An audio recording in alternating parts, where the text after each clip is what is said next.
Good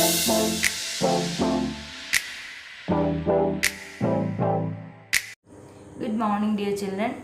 ഇന്ന് നമ്മൾ ഈ ഒരു വേസ്റ്റ് ബോട്ടിൽ യൂസ് ചെയ്തിട്ടുള്ള ഒരു ചെറിയൊരു ക്രാഫ്റ്റാണ് ചെയ്യാൻ ഉദ്ദേശിക്കുന്നത്. ഓക്കെ, ഇതുപോലെയുള്ള ഹെയർ ഓയിലിൻ്റെയും മറ്റൊക്കെ ബോട്ടിലുകളൊക്കെ നിങ്ങളുടെ എല്ലാവരുടെയും വീടുകളിൽ നിന്നും കിട്ടുന്നതായിരിക്കും. അങ്ങനെയുള്ള തിന്നായിട്ടുള്ള ഒരു ബോട്ടിൽ കാണുന്നുണ്ടല്ലോ.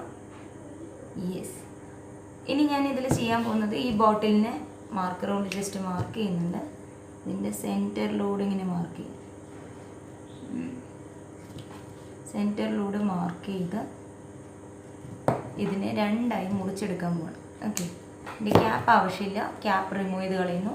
ഇതിൻ്റെ സെൻറ്ററിൽ ഈ മാർക്ക് ചെയ്ത ആ ലൈനിലൂടെ തന്നെ കട്ട് ചെയ്തെടുക്കുക. എങ്ങനെയത് ബോട്ടിൽ കട്ട് ചെയ്തെടുക്കുക? സിസേഴ്സ് യൂസ് ചെയ്ത് കട്ട് ചെയ്യാൻ പറ്റുന്ന തിൻ ബോട്ടിൽസ് ആണെങ്കിൽ സിസേഴ്സ് യൂസ് ചെയ്ത് കട്ട് ചെയ്തെടുക്കുക. അതല്ലെങ്കിൽ നൈഫോ അല്ലെങ്കിൽ കട്ടറോ, ഇതുപോലെയുള്ള സിസേഴ്സ് അല്ലെങ്കിൽ നൈഫ് അല്ലെങ്കിൽ കട്ടർ എന്തെങ്കിലും ഉപയോഗിച്ച് ഇതൊന്ന് ഹീറ്റ് ആക്കിയിട്ട് ഒന്ന് കട്ട് ചെയ്യാം.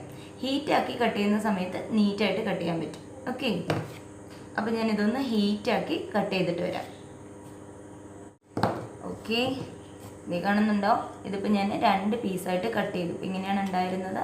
ഇതിന് ആ ഒരു ലൈൻ മാർക്ക് ചെയ്തു, അതിലൂടെ കട്ട് ചെയ്തെടുത്തിട്ടുണ്ട്. ഹീറ്റാക്കിയിട്ടാണ് ഞാൻ കട്ട് ചെയ്തിരിക്കുന്നത്. ഓക്കെ, ഇതിപ്പോൾ എനിക്കിത് ബേസായിട്ട് വരും.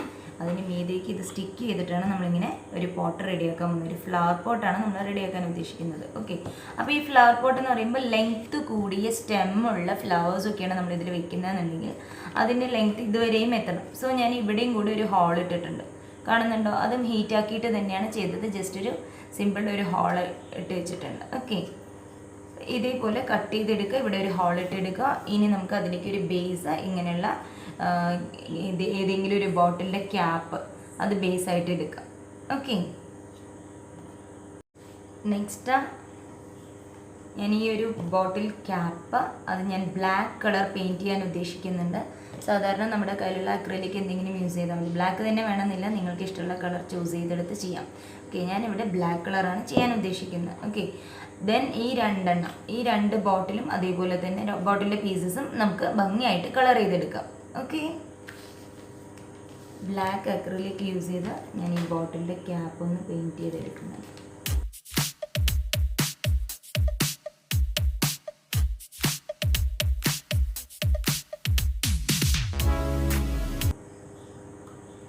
ഇനി ഞാൻ എടുത്തിരിക്കുന്ന ഈ ബോട്ടിൽ, ഇതിൻ്റെ 2 പീസ് ഞാൻ കട്ട് ചെയ്ത് വെച്ചിട്ടുണ്ട്. ആ 2 പീസിലും ഒരു ലൈൻ കാണുന്നുണ്ടല്ലോ, ഓൾറെഡി അതിലൊരു ഡിസൈൻ ഉണ്ട്.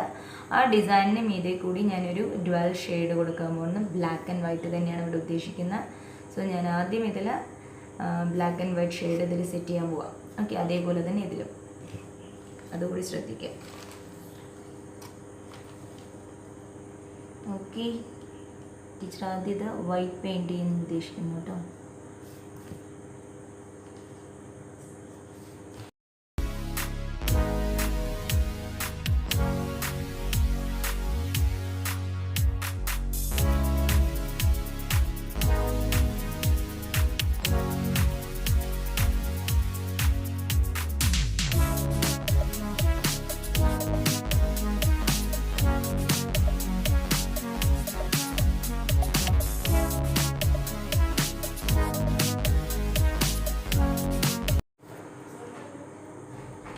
ഓക്കെ, ഇപ്പോൾ നമ്മുടെ ബേസ് റെഡി. ദെൻ അതിന് മീതേക്ക് സ്റ്റിക്ക് ചെയ്യാനുള്ള ബോട്ടിൽസിൻ്റെ പീസസ് റെഡിയാണ്. ഇനി അതിലേക്ക് ഞാൻ വൈറ്റ് പെയിൻ്റാണ് ഇപ്പോൾ ചെയ്ത് വെച്ചിരിക്കുന്നത്. ഇനി അത് ഡിസൈൻ ചെയ്യാനായിട്ട് ഞാൻ ജസ്റ്റ് ബ്ലാക്ക് ലൈൻസ് കൂടി അതിൽ കൊടുക്കുന്നുണ്ട്. ഓക്കെ,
നെക്സ്റ്റ് ഞാൻ ഇതിൽ കുറച്ച് ഗോൾഡൻ ലൈൻസ് കൂടി കൊടുക്കാൻ പോകും കേട്ടോ.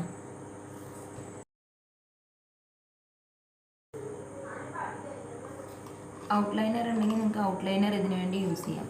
ഔട്ട്ലൈനർ ആവുന്ന സമയത്ത് കറക്റ്റായിട്ട് ചെയ്യാൻ പറ്റും.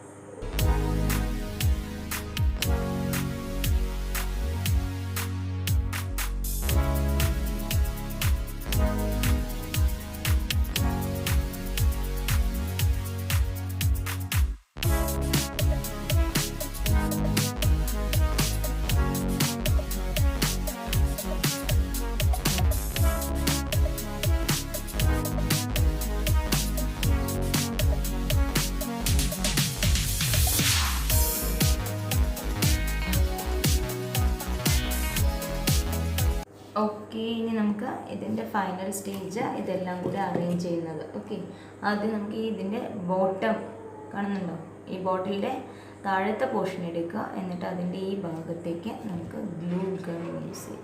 ഗ്ലൂ ഗൺ ഇല്ലെങ്കിൽ ഗ്ലൂ സ്റ്റിക്ക് യൂസ് ചെയ്ത് ചെയ്യുക. എങ്ങനെയാണെന്ന് അറിയാമല്ലോ, ഒരു ക്യാൻഡിൽ യൂസ് ചെയ്തിട്ട് അതിലൊന്ന് ചൂടാക്കി എടുത്താലും മതി. ഓക്കെ, അപ്പോൾ ഗ്ലൂ സ്റ്റിക്ക് തന്നെ മതി, ഗ്ലൂ ഗൺ നിർബന്ധമൊന്നുമില്ല. ഗ്ലൂ സ്റ്റിക്ക് ഉണ്ടെങ്കിൽ തന്നെ നമുക്ക് ഭംഗിയായിട്ട് സ്റ്റിക്ക് ചെയ്തെടുക്കാം. അതല്ലെങ്കിൽ ഫെവി ബോണ്ട് യൂസ് ചെയ്യാം. ഓക്കെ, ഇതിന് ഞാൻ കറക്റ്റ് സെൻറ്ററിലായിട്ട് ഇതിലിങ്ങനെ സ്റ്റിക്ക് ചെയ്യാം.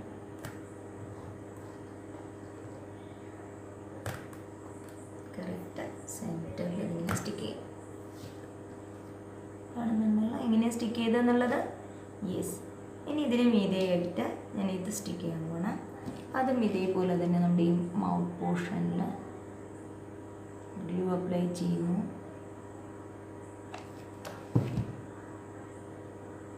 നീറ്റായിട്ട് സ്റ്റിക്ക് ചെയ്യും.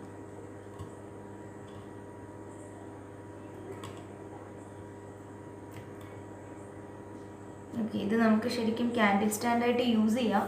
ബട്ട് നമുക്ക് എന്താണെന്നറിയും, ക്യാൻഡിൽ കത്തിച്ച് വെച്ച് കഴിയുമ്പോൾ പ്ലാസ്റ്റിക് വളരെ തിൻ പ്ലാസ്റ്റിക് ആയതുകൊണ്ട് ഉരുകി പോകാനുള്ള ചാൻസസ് കൂടുതലാണ്. അതുകൊണ്ട് മാത്രമാണ് ഇതുപോലെ ഫ്ലവർ പോട്ടായിട്ട് യൂസ് ചെയ്യുന്നത്. ഓക്കെ,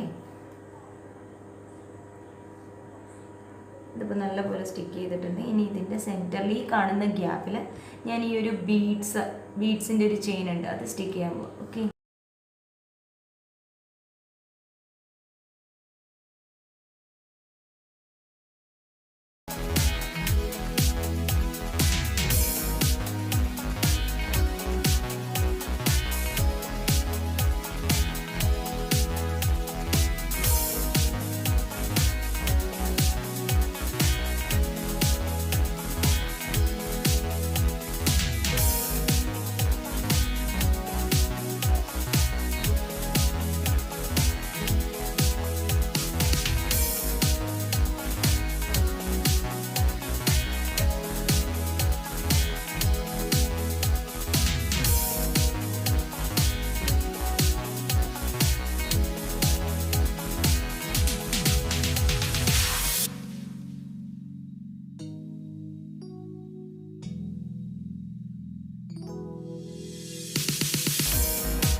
ഡിയർ ചിൽഡ്രൻ, നമ്മുടെ വർക്ക് കംപ്ലീറ്റ് ആയിട്ടുണ്ട്. ഇതാണ് നമ്മൾ ഇന്ന് റെഡിയാക്കി വെച്ചിരിക്കുന്ന ഫ്ലവർ പോട്ട്.